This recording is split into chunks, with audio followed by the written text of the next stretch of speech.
ఇన్‌స్టంట్‌గా అప్పటికప్పుడు బ్రేక్‌ఫాస్ట్ చేయాలంటే ఇంట్లో అటుకులుంటే వెంటనే పోహా చేసేస్తాం కదా! అలా పోహానే కాకుండా ఇలా అటుకుల టిక్కీ చేసి పెట్టేయండి. పిల్లలు గూడా ఎంత ఇష్టంగా తింటారు. చాలా హెల్తీ గూడా. ముందుగా అటుకులు తీసుకొని వాటిని నీట్‌గా ఒక 3-4 టైమ్స్ వాష్ చేసేసుకొని కొద్దిగా వాటర్ వేసి ఒక 5 మినిట్స్ వరకు పక్కన పెట్టేయాలండి. ఆ తర్వాత వాటర్ తీసేసి ఆ అటుకుల్లో కొంచెం బొంబాయి రవ్వ, కట్ చేసి పెట్టుకున్న ఉల్లిపాయ ముక్కలు, పచ్చిమిరపకాయ ముక్కలు, క్యాప్సికమ్ ముక్కలు, తురుము పెట్టుకున్న క్యారెట్, అలానే కొద్దిగా కొత్తిమీర, ఉంటే గనక చిల్లీ ఫ్లేక్స్, అలానే కొద్దిగా సాల్ట్ వేసేసి వీటిని బాగా కలిపేసుకోవాలండి.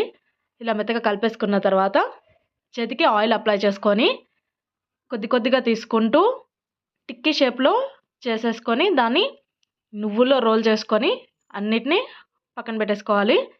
తర్వాత స్టవ్ మీద పాన్ పెట్టుకొని అందులో ఆయిల్ వేసి ఈ టిక్కీలని షాలో ఫ్రై చేసుకోవాలండి. అటు ఇటు తిప్పుకుంటూ. అంతే ఎంతో టేస్టీ అండ్ హెల్తీ అటుకుల టిక్కీ రెడీ అయిపోయింది. మీరు కూడా వెంటనే ట్రై చేసే